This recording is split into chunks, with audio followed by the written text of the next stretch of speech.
Hey, Calvary Crossway. Hi there. Happy Monday. Priscilla was doing the Minecraft thing, or robot, or I don't know what it was. Hey, it's great to have you guys with us hanging out tonight. And we are excited about some of the new opportunities that we have now that we were safe at home, right?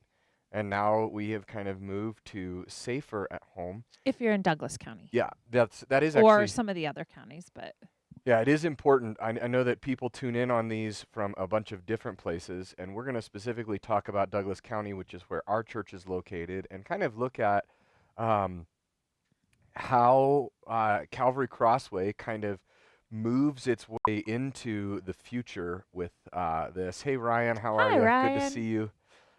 How we kind of begin to progress to be able to find normal again.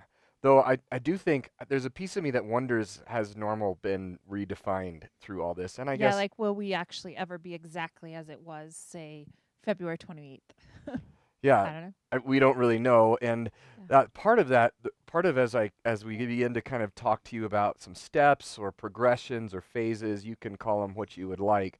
We have to understand that some of these things are going to be changing as we go, and we really don't know what government regulations will be like, what the advice from others, and Lord, really how our church is going to respond and how we want as a church to be able to work forward and move forward in this.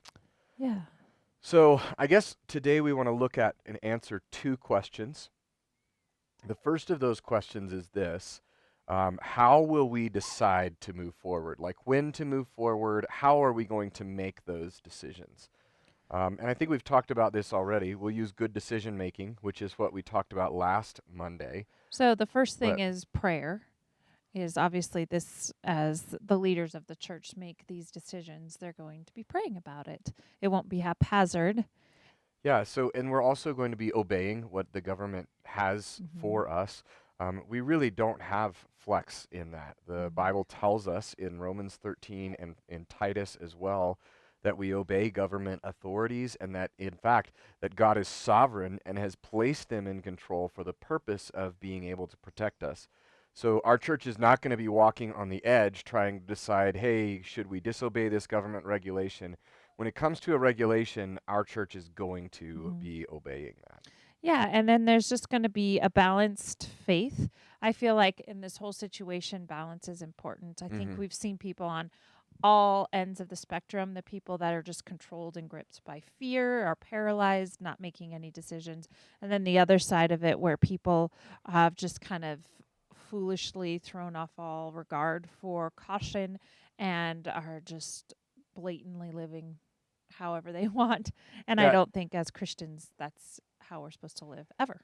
and some of that isn't so much regard for this disease. It may be just a disregard for what the government has told us that we should do and Mm-hmm. how we should live. And we're going to make these decisions in a balanced manner, trusting God to protect us and to care for us at the same time. Avoiding causing others to sin and avoiding falling Mm-hmm. into sin ourselves. So that's kind of how we decide to kind of move forward and progress, which really most of that is what does the government tell us we can and can't do, and how do we move forward in that? And then the next question is, when will we start meeting together again? Yeah, and I think that at least here in Castle Rock, Douglas County, we have some opportunities to start doing that now.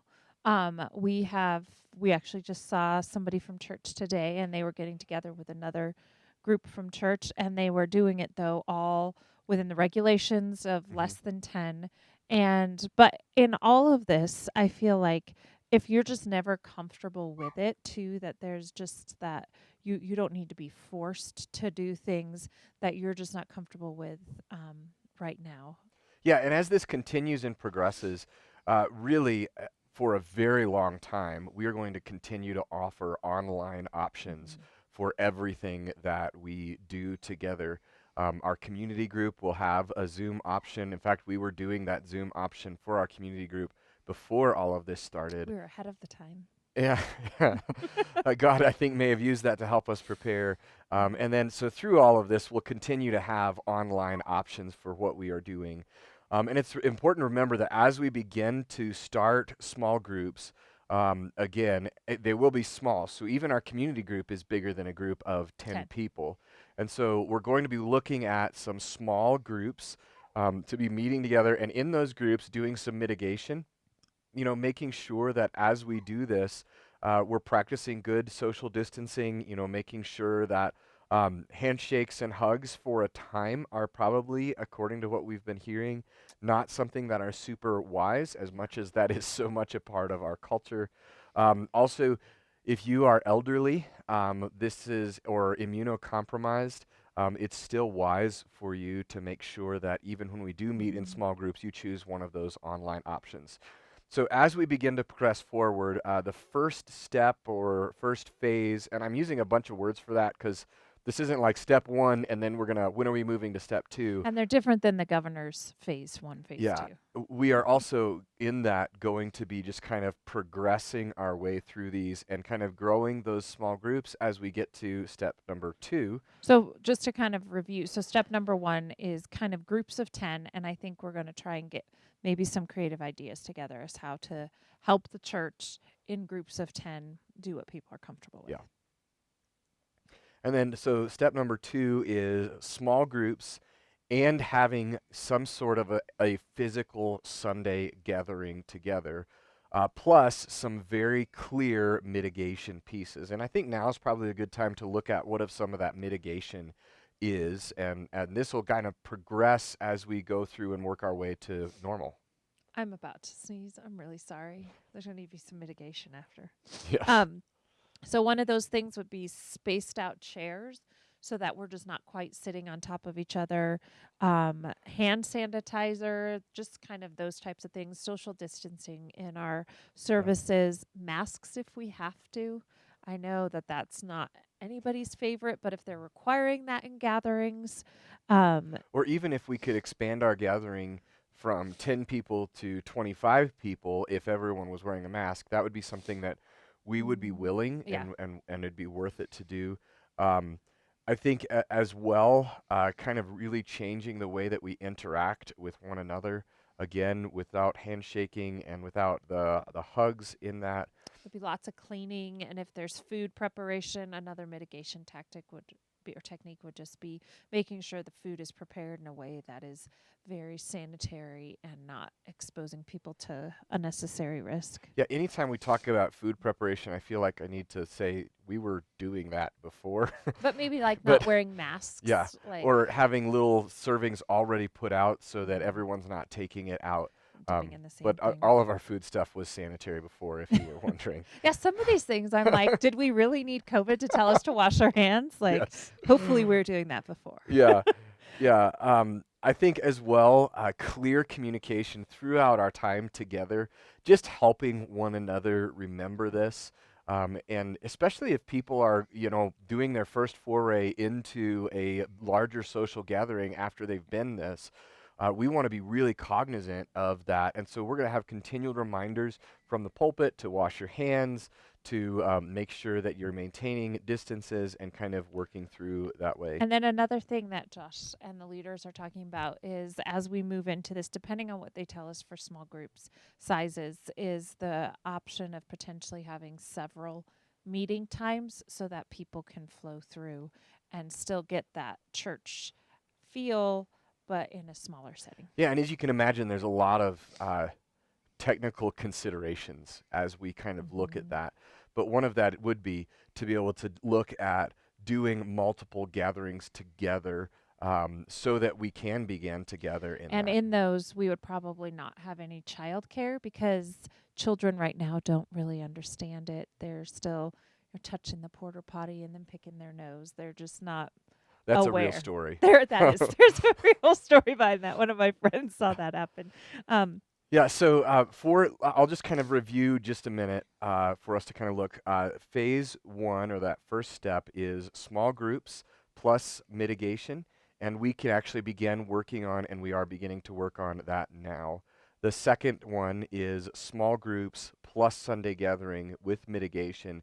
And in that, there would be no childcare, which means we as a church need to be flexible as we move through And that. patient, Yeah. recognizing there's going to be little ones, and just that's what it is. And then three would begin to work in childcare in a way. So it's those, it's that kind of extra step is beginning to add in childcare again. Frankly, I'm not exactly sure what that is going to look like at that point. We'll be cleaning toys, making sure, Which we did already, yeah, but making sure that we have maybe yeah. smaller groups of children in that. Maybe even having a room set aside so that childcare can be done in that way as well.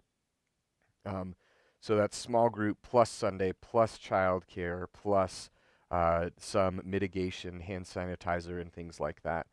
Um, and then the last piece would be returning back to normal. Where we Um, didn't worry about germs. yeah, No, I'm just kidding. um, returning back to a place where we are meeting, where we're still able to hug and to shake hands. Um, Size doesn't matter. yeah, yeah, Kids and have a place to go. yeah.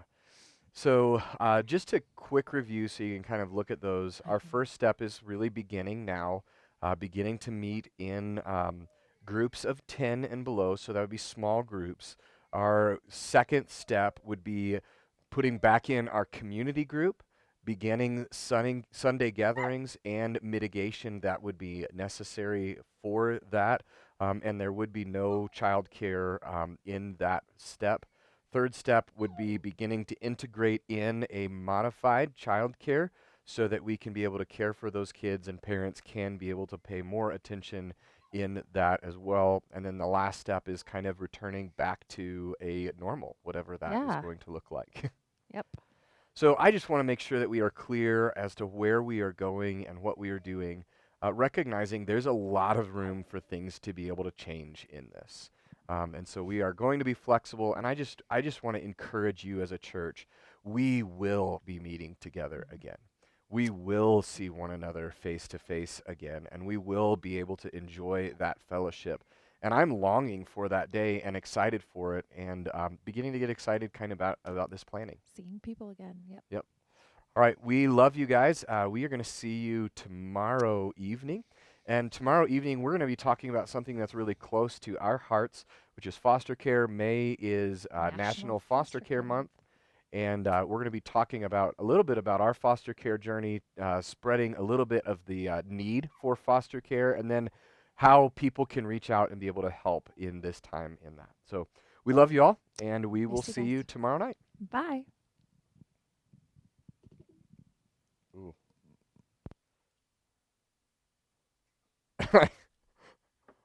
I can't figure out how to end it.